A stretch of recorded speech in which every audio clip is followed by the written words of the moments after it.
Bastará una crisis económica, política y en este caso sanitaria para que los derechos de las mujeres vuelvan a estar cuestionados o vulnerados. Debemos permanecer vigilantes toda nuestra vida para que no haya retrocesos. Los derechos de las mujeres han sido y serán conquista del movimiento social de mujeres y del movimiento feminista.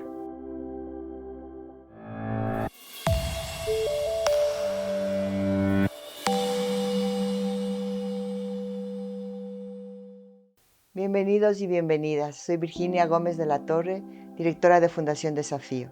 Fundación Desafío es un espacio feminista que desde hace 20 años trabaja en la promoción y defensa de los derechos sexuales y reproductivos de mujeres, niñas y adolescentes.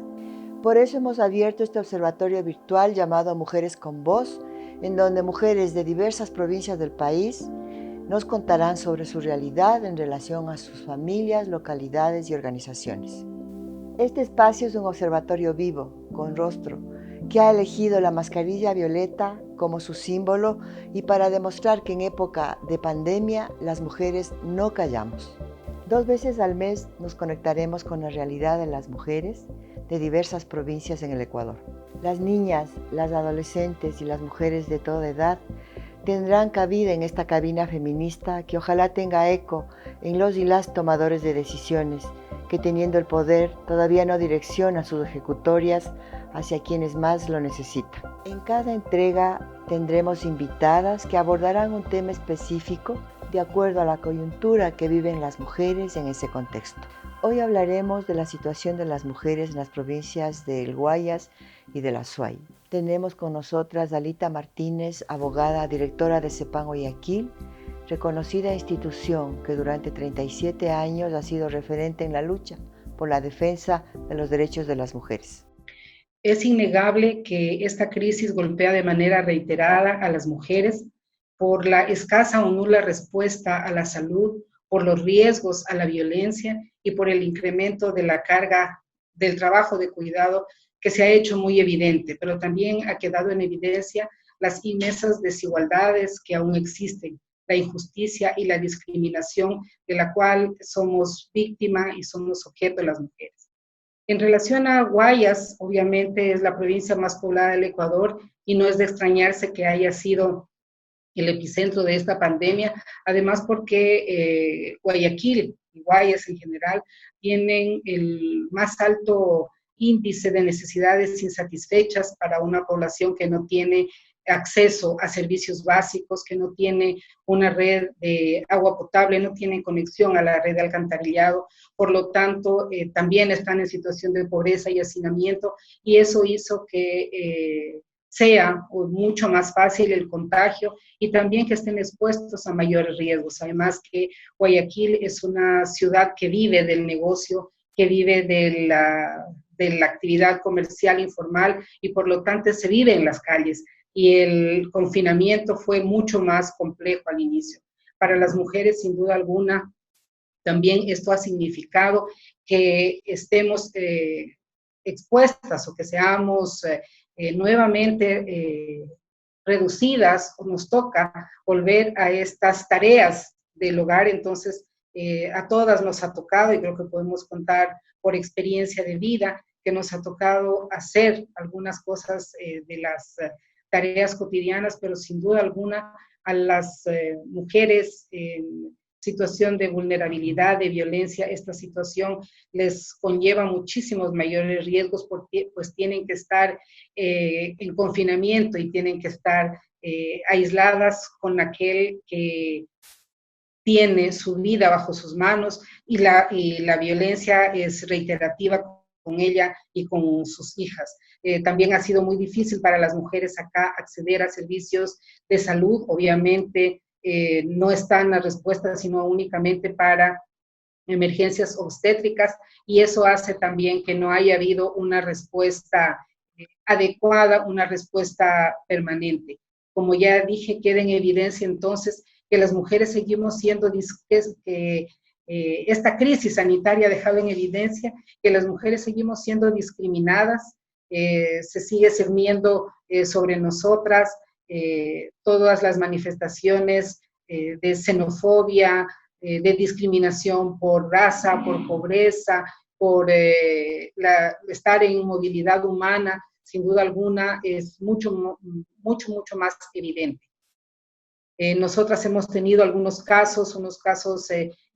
muy complejos cada uno, porque la violencia en sí es multidimensional, tiene muchas aristas, pero sobre todo por la dificultad de acceder a una respuesta oportuna. No ha sido muy fácil, ha sido muy complejo. Nosotras gestionamos o hemos trabajado de mano de cerca con el Ministerio de Salud últimamente y se pudo activar ahí una línea muy expedita para solicitar las pruebas del COVID, pero aún así se demora entre 2 semanas. Cuando normalmente está entre 4 y 5, esta línea hace 2 semanas, pero 2 semanas en las que la vida de las mujeres o los riesgos a seguir viviendo violencia se incrementan. Para nosotras es innegable como mujeres, como feministas, como trabajadoras, que esto nos cambió la vida, pero también nos permite evidenciar cuál ha sido esta brecha, cómo estas brechas todavía están y por dónde es que debemos seguir gestando,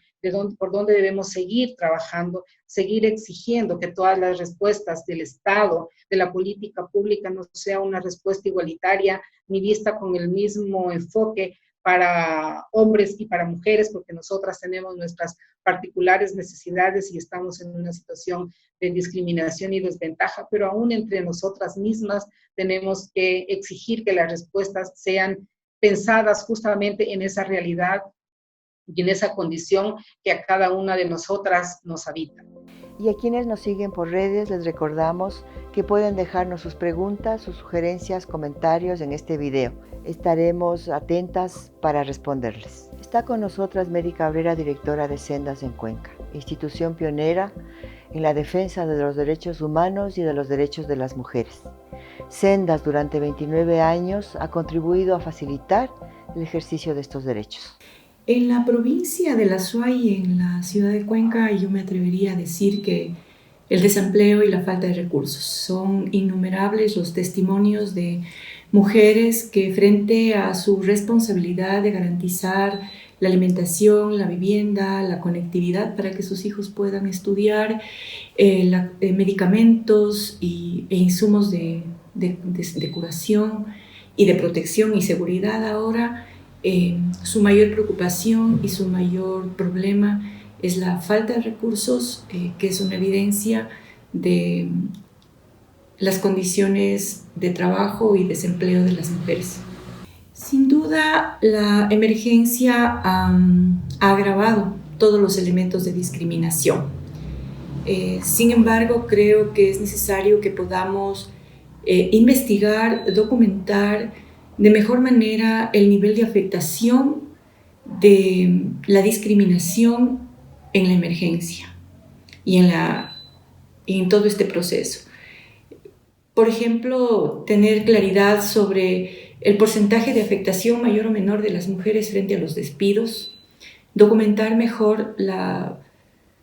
el incremento de la violencia en el confinamiento, la sobrecarga de trabajo de las mujeres y sobre todo la afectación en la salud mental que tiene esto, y un tema muy complejo y silenciado que es la posibilidad cierta de accesos a insumos de salud sexual y reproductiva, métodos anticonceptivos, por ejemplo, a partir de la mayor responsabilidad de las mujeres sobre la anticoncepción y la planificación familiar. De manera particular en Cuenca hemos estado insistiendo en la respuesta cantonal a la emergencia, que se garantice el acceso a servicios de salud y a todo tipo de servicios teniendo en cuenta la dimensión social de la emergencia, es decir, una particular atención para que las personas con mayor nivel de necesidad y múltiples vulnerabilidades tengan las posibilidades de acceder a los servicios sin ningún nivel de discriminación. Por la discriminación y por la invisible y por la restricción de información, ha sido difícil acceder a evidencia sobre las falencias específicas en acceso a servicios. Sin embargo, consideramos que este es un tema que hay que documentar mejor para fortalecer la capacidad de respuesta en cada territorio. Contrario a lo que nos dicen las estadísticas oficiales, que hay una reducción en el número de llamadas de apoyo frente a la dimensión de las llamadas de apoyo específica por la emergencia, solamente una línea de apoyo, la de la Casa María Amor, registra entre marzo y mayo 101 llamadas, de las cuales 20 son graves y 10 han debido salir de sus domicilios en estas condiciones de aislamiento. Entonces, de estos 100 casos, 5 están con medidas de protección y 3 en un proceso de asesoría legal. Frente a la naturalización que hay de la responsabilidad de las mujeres sobre el trabajo de cuidado, es necesario profundizar más la evidencia sobre la sobrecarga de trabajo que ha significado el aislamiento y sí la presencia de todos los integrantes de un núcleo familiar en la casa ha generado o no condiciones para equilibrar esta responsabilidad de cuidado. Sin embargo, este es un tema que hay que profundizar porque así a primera vista sí hay una sobrecarga de trabajo de cuidado, a lo que se suma las responsabilidades de quienes hacen teletrabajo, de quienes deben salir a diario a buscar las formas de tener ingresos para satisfacer las necesidades urgentes de sus familias y que en estas condiciones no han hecho más que agravar la sobrecarga de trabajo de las mujeres con la responsabilidad de subsistencia de sus familias. Lita y Mary nos han compartido la realidad en sus provincias. Vemos que las mujeres han vivido una pandemia dentro de otra pandemia que es la discriminación, el machismo y la violencia a todo nivel. 2 provincias diferentes, 2 realidades similares y una respuesta del Estado insuficiente que ya antes de la pandemia nos había negado presupuesto y apoyo. Aunque no podamos salir de casa, estamos organizadas. Nuestro descontento no es virtual, es real, no solo por la pandemia, sino por todas las crisis que estamos viviendo en el país y que somos las mujeres las que las estamos enfrentando. Les invitamos a contactarnos a través de nuestras redes, a escribirnos, que nosotras de vuelta les contestaremos. Las invitamos al próximo Observatorio de Mujeres con Voz y agradecemos a Sendas y a CEPAN Guayaquil por el aporte que nos han dado en este primer observatorio virtual de Mujeres con Voz.